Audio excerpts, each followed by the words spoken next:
અમે આખી રાત બોલી પછી તો એની રીતે બોલાય કંઈ ખબર જ નહીં. આખી રાત સવાર 5 વાગે તે હવા હો પૂરી થાય. ગીરધારી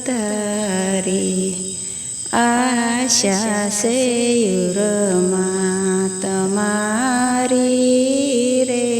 બે બાયું તો મારી દીકરી જેવી જ છે. બધું ફૂઈ આ લાવો, ફૂઈ આ કરું, મારે કાંઈ ચિંતા નહીં. બે અમારી દીકરી જેવી જ છે, બહુ ડાઈ છે. દીકરીને જેમ જ હું એમ રાખું, એ એમ રહે. અમે તઈને એ એમ કે આ મારા હાહુ નથી, મારી બેનપણી છે એમ કે, એવી રીતે રહીએ. મેં એવું તો માગ્યું જ નથી કે મને એટલા રૂપિયા દેજો કે આ દેજો, પણ આમ અંદરથી ભગવાન ઉપર બસ આને હાજા તાજા રાખો બધાને, અને આમ અંદરથી ભગવાનનું આમ આપણે એની ઉપર ભાવ ને લગાવ. પહેલાંની જૂની વાતો હોય એવું ગમે, કે પછી એમ થાય કે હાલો આ ગીતાજીને આચ્યા બધા સાંભળવા છે તો એ સાંભળ્યા કરું એમ. દર્શક મિત્રો, આપ જાણો છો કે લોક સાહિત્યકાર માયાભાઈ આહિર છેલ્લા 14 વર્ષથી જેઓ યજ્ઞ કરે છે, મૌન વ્રત રાખે છે. યજ્ઞની વિધિ આમ તો હજી ધીરે ધીરે ચાલુ છે, પરંતુ હંમેશા કોઈ પણ સફળ પુરુષ પાછળ તેમના ધર્મપત્નીનો મોટો હિસ્સો હોય છે. માયાભાઈના ધર્મપત્ની અજુબેન મારી સાથે છે. ડાયરેક્ટ પ્રશ્ન એ થાય કે લગભગ આજે 29 દિવસ થયા છે, પૂરા 29 દિવસ શ્રાવણ મહિનાના. ડાયરેક્ટ બેન પ્રશ્ન એ થાય કે આ એટલું માલ સામાન સામગ્રી તો બધી સગવડતા કઈ રીતે થાય? આજુબાજુ પરિવાર ગામનો મારા ખ્યાલથી મોટો સપોર્ટ રહેતો હશે. કઈ રીતે શક્ય બને એવું અઘરું કામ? એ બધું તો ભગવાનના હાથમાં છે, આપણે એની ઉપર છોડી દઈએ એટલે બધું થઈ જાય. લોકોનો આ કુટુંબ પરિવારનો પ્રથમ સપોર્ટ, ત્યારબાદ ગામનો દીકરા બધાનો સપોર્ટ સારો એમ. કુટુંબનો બોરડા અમારું ગામના બધાય સપોર્ટ કરે એમ. હગાવાલા આજુબાજુના ગામડા. બેન, તમારું આમ જીવન તમારું અહીં ભક્તિમય લાગે, મને એમ લાગે તમારું જીવન. તમે પણ આમ મારા ખ્યાલથી જો વ્રતની બાબતો અલગ અલગ વ્રત રહી છે બેનો, આમ તમે બીજા વ્રત પણ તમે કરતા હશો અને વહેલા ઉઠીને ભગવાનની પૂજા કરવી, એ જ તમારું ભક્તનું જીવન કેવું છે એ થોડી વાત કરો. તો સવારમાં હું અહીંયા યજ્ઞ ચાલુ કર્યો ને પછી ને ઘરે કરું યજ્ઞ, હું ચાલુ રાખું ઘરે. પછી શિવજીની પૂજા કરું, લાલાની કરું, બધી દીવાબત્તી કરીને પછી વિશ્વ સહસ્ત્રનો પાઠ મને વાંચતા નથી આવડતું પણ હું ફોનમાં સાંભળીને કરું. પછી ગીતાજીનો આચ્યો એમાં સાંભળું. પછી જેટલી થાય એટલી, હવે તો નિવૃત્ત બની ગયા એટલે વધારે કારક 2 વાગી જાય ત્યાં સુધી માળા કરી કે ભગવાનને.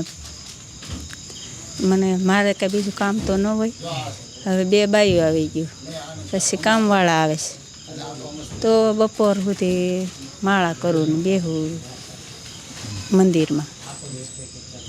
પછી ના, મારા ઘરે મારા ઘરે આ છે ને એવું જ છે બધું મંદિર. હું મંદિરે તો ક્યાંય ને મારા ઘર જ મંદિર માનું છું. ઘરે જ મંદિર? હા, એવું જ છે. પણ બધા દેવ છે મારે ઘરે. ઘરને જ એક મંદિર બનાવ્યું? હા, ઘરને જ મંદિર બનાવ્યું બેન, તમે આવજો મહુવા તો આવવાનું જ છું નિરાતે, બંનેનું સાથે પણ મુલાકાત છે. અમારું ઘર છે ને મંદિર.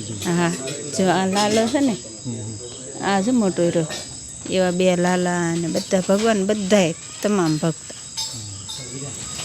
એટલે સનાતન ધર્મ પણ એ સૌથી જૂનો ધર્મ છે બેન. અને બીજું એક આમ સત્સંગ હોય, આજુબાજુમાં સોસાયટીમાં સત્સંગ કરતા હોય બેનો, ઘરે તો હોય સત્સંગ. અમારી બેનપણીઓને બધું અમે છે ને એક શિવમાળા કરતી દરરોજ, હનુમાન ચાલીસા, અને પછી જે આવડે એ ભગવાનના નામ લઈ અને ક્યારેક તો હું મારી બેનપણી અને રાતે હનુમાન ચાલીસા બોલજો. સવાર પડી જાય ત્યાં સુધી બસ 2 જણ જાજ્યું નહીં. અમે આખી રાત બોલી પછી તો એની રીતે બોલાય કંઈ ખબર જ નહીં. આખી રાત સવાર 5 વાગે તે હવા હો પૂરી થાય. હવા હો હનુમાન ચાલીસા બોલજો પહેલાં. પછીનું હવે એમ થાય હવન કરું, પછી અમુક બેનપણીઓને નો ટેમ હોય તો પછી આવું કરું એમ. પહેલાં એવી રીતે રહેતું. છોકરામાં નાના નાના હતા ને ભણવા જતા તો તોય કરતું એમ. બાઈ એકે નહોતી આવી તારે. હા, પણ કામવાળા હોય એટલે પછી થોડું કામ હોય પણ કરતા ખરા એમ પહેલેથી મને. અત્યારે સોસાયટીમાં સત્સંગ હોય તો તમને મોખરે રાખે કે બેન આવો કે એવું બને? પહેલાં કરતું, મારી ઘેર જ કરવાનું. બધી બહેનો આવે ને તો મારી ઘેરે આવે. હું ક્યાંય આમ બીજે સત્સંગમાં ને એમ જાય પણ ઓછું જાય એમ સત્સંગ. હા, ઘરે કરવાનું. જે બંને દીકરાની ધર્મપત્ની છે એમનો કેટલો સપોર્ટ? આમ તો હવે તમે નિવૃત્ત થયા છે, એ બધું ઘરનું કામ સંભાળી લે, તમને કઈ રીતે મદદરૂપ બને થોડી વાત કરો. કારણ કે આ એક પરિવારને પ્રેરણા મળે એવી વાત એ વચ્ચે કરતો. બે બાયું તો મારી દીકરી જેવી જ છે. બધું ફૂઈ આ લાવો, ફૂઈ આ કરું, આ કરું, મારે કાંઈ ચિંતા નહીં. અહીંયા જો હું હવનમાં બેઠી હોય તો પછી હું તો અહીંયા બેહી રહું, માળા કર્યા કરી બીજું બેઠી હોય તો પછી ત્યાં જાઉં તો એ બે દીકરીઓ હંધાઈને જમાડવામાં બમાડવામાં બધું. પછી છેલ્લે હંજેરો બધું દૂધ મેળવવું, પંચામૃતનું આ તે બધું કરે. બે દીકરીઓ બહુ ડાયું. રંગોળી દોરે, જો ને તમે જોઈ ને દરરોજ રંગોળીઓ દોરે અને ગમે એ મહેમાનને બધાને હાંસવી લે. બે અમારી દીકરી જેવી જ છે, બહુ ડાયું છે. દીકરીને છે એમ જ હું એમ રાખું, એ એમ રહે. અમે તઈને એ એમ કે આ મારા હાહુ નથી, મારી બેનપણી છે એમ કે, એવી રીતે રહીએ. અને બેન આ માયાભાઈ એટલે લોકોને રાજી કરે છે, લોકોને સાહિત્યની માયા લગાડી, જોક્સની માયા લગાડી. તો ઘરે જોક્સ કરે કે ઘરે આમ કોઈ સત્સંગ કરે ખરા, આનંદ કરાવે ઘરે એવો માહોલ હોય ક્યારે? નહીં, એવું કોઈ દી નથી થયું કે આમ મૂડમાં નથી એમ. બધા આનંદમાં જ હોય એમ. અને એ તો પછી પાછા બિચારાનો પ્રોગ્રામ હોય. જય શ્રી કૃષ્ણ એટલે આરામમાં હોય. પછી ક્યાંક જવાનું હોય કાંઈ એને ઝાઝો સમય તો ઘરે નીકળે જ નહીં એમ. અત્યારે ઘડીક હોય આણંદમાં આનંદ કરતા કરતા નીકળે. અમે કાંઈ એવી બીજી વાત જ ન કરીએ એને. એ છોકરા એવા ડાયા છે, બે સંભાળી લઈએ એમ બધું, કાંઈ ચિંતા નહીં એમ. એ એમ કે પપ્પાને હવે ન જાય ને પ્રોગ્રામમાં તો અમે સહી એમ. પણ એને હવે ન મૂકીએ કે ને એમ પહેલેથી પ્રોગ્રામ કર્યા એટલે એને ન ગમે એમ પ્રોગ્રામ વગેરેનો. ઘરે ને ઘરે ન ગમે એને. એ કે મારે હજી શરીર હાલે ત્યાં સુધી તો હું કરું ને એમ, નકર કાંઈ કરવાની જરૂર એ નથી. દીકરા એવા ડાયા છે, બે બાઈ એવી ડાયું, દીકરા એવા ડાયા છે. ઘરને એક મંદિર બનાવ્યું એ બેન. બીજું કે જ્યારે મુશ્કેલીના સમય હતો, મુશ્કેલીનો તમારો સંઘર્ષનો સમય હતો ને, એક સમય તમારું જૂનું મકાન મેં જોયું, એ પરિસ્થિતિ થોડી યાદ કરવી છે. મને એમ છે કે આ જે ભક્તિ તમે કીધું ને, ભક્તિમય જીવન, આખી રાત્રે હનુમાન ચાલીસા કરવાની, એનું આ ફળ મળ્યું એવું મને લાગે. ત્યારે એ દિવસોમાં પણ ભગવાનને આમ શું કહેતા તમને મનમાં? મેં એવું તો માગ્યું જ નથી કે મને એટલા રૂપિયા દેજો કે આ દેજો, પણ આમ અંદરથી ભગવાન ઉપર બસ આને હાજા તાજા રાખો બધાને, અને આમ અંદરથી ભગવાનનું આમ આપણે એની ઉપર ભાવ ને લગામે. પણ એ પછી ભગવાનની ઈચ્છા હોય એ આપે. પણ મેં કોઈ દે એવું નથી કીધું મને આટલું આપજો કે એ ભગવાન કોઈ લાલચે ન પઈ જાય. આ હવન કરીએ તોય કાંઈ લાલચથી એવું નહીં. ઉપર આપણને ભગવાન ઉપર આમ થાય કે આ આખું વરસમાં 1 મહિનો આ કરીએ તો આપણને મજા આવે. આ મહિનો અઘરો નહીં લાગતો? કાંઈ નહીં, ઘડીકમાં આવ્યો જાય.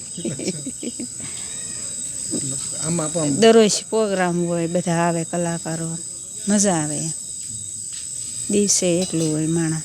બેનનું મંડળ આવે તો કીર્તન ગાચ્યું હોય, એને ખબર પડે બધે, એટલે બધા આસપાસના પણ આમ ચાઈને આવે છે બધા, એટલે આપણને ખબર ન પડે માણસમાં.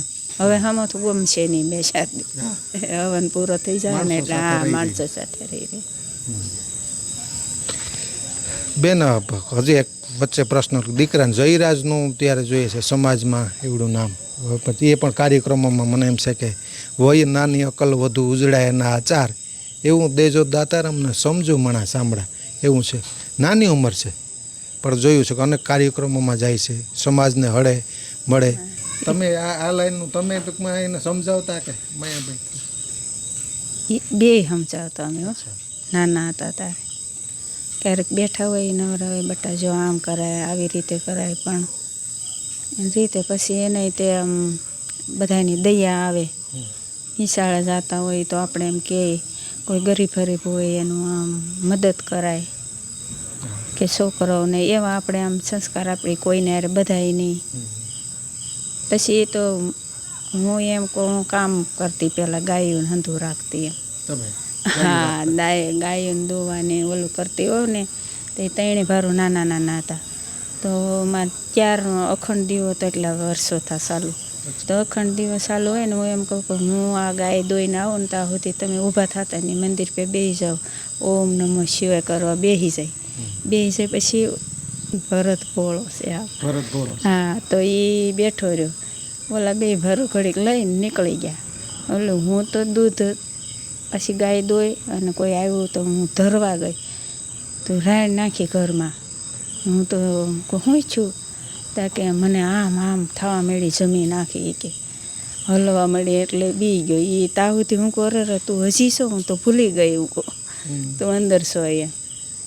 તો હું તો પછી મારા કામે સડી ગઈ એમ બહાર રાંધવાનું કે કોઈ દૂધવાળા આવે તો દૂધ આપ્યું તો એ અંદર હમણાં એક ધારો બેસી ગયો એટલે કે મને આખી ધરતી આમ હલે ને એવું લાગવા મળ્યું ને ભટકાણો આખી બંધ કરીને નામ લેતો હતો.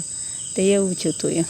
એક બે બોર્ડે રહેતા ત્યારે અહીંયા ને બોર્ડ અહીંયા અમારું ગામ આવ્યું ને તારે ત્યાં અહીંયા ભાઈ ટ્રાવેલિંગમાં હોય, બહાર હોય, ક્યારેક ભાઈ બરોડા પ્રોગ્રામ હોય, અમદાવાદ હોય, સુરત હોય, એવી રીતે અલગ અલગ.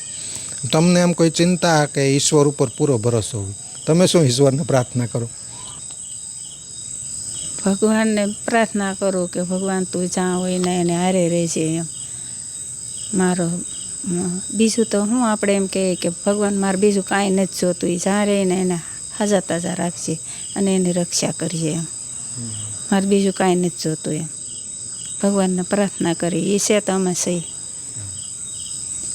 બેન, અહીંયા બેકગ્રાઉન્ડમાં પણ જોઉં છું મોરારી બાપુની કૃપા તમારા પરિવાર ઉપર, આમ તો સમગ્ર જગત સૃષ્ટિ ઉપર છે પણ તમારી ઉપર વિશેષ કૃપા હોય એવું લાગે. બાપ આવી ગયા. હા, આ વર્ષે તો 2 વખત આવી ગયા. મહિનો બેઠો ને થોડાક તેમ આવી ગયા પાછા. હજી 8 દી હતા તે આવ્યા હતા.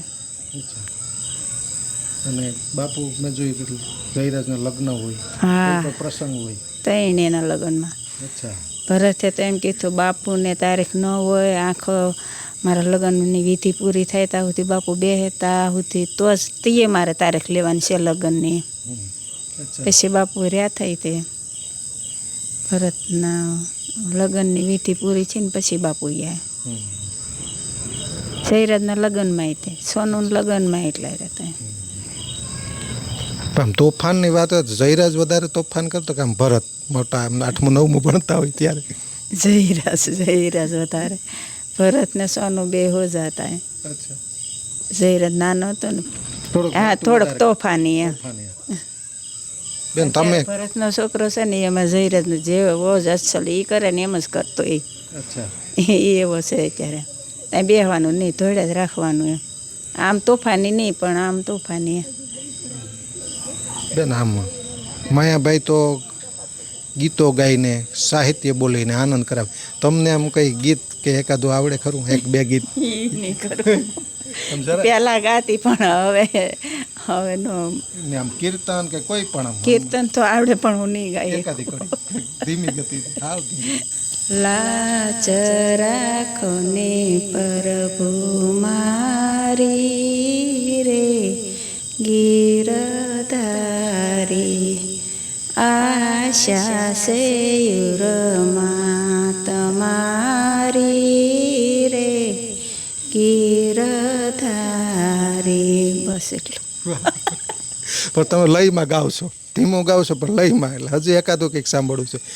આમ તમને કોઈ જોક્સ કે આમ કોઈ પ્રસંગ ગમતો એવું ખરું? તમને કયું ગમે પ્રસંગ કે જોક્સ? જોક્સ સારા હોય એ ગમે, પછી દેવોની વાતો વધારે ગમે. દેવોની? કૃષ્ણની છે એ કરણની વાત કરે એ વધારે ગમે. ફ્રી હોય ત્યારે મોબાઈલમાં જોવું? હા, જોઈએ ઘડી કેમ. એટલે હું છે ને બધું મારું ભગવાનનું જોતું, બીજું કાંઈ ન બહુ જોઈએ. કા ગીતાજીનું ને એનું સાંભળતી હોય, કા જૂની જૂની વાર્તાઓ આવે એમાં એ સાંભળતી હોય, નવું નવું બધું.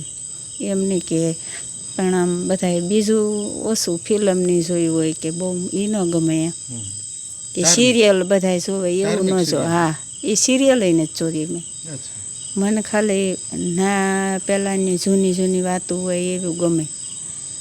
કે પછી એમ થાય કે હાલો આ ગીતાજીને આચ્યા બધા સાંભળવા છે તો એ સાંભળ્યા કરું એમ. બેન પર ખૂબ આનંદ આવ્યો. સમયાંતરે જેમાં આવશું એમ અલગ અલગ સમયાંતરે આવતા હોય કાર્યક્રમોમાં આવતા રહેશું. વાડીએ નિજાનંદ મળે છે, યજ્ઞ પણ હજુ આમ તો ચાલુ છે, આની ઉર્જા મળે છે. પણ બેન વાત કરતા રહેશો. આજે અમારા કાર્યક્રમમાં વાતો કરી આ મિત્રો માટે બેન ખૂબ ખૂબ આભાર, ધન્યવાદ. જય શ્રી રામ.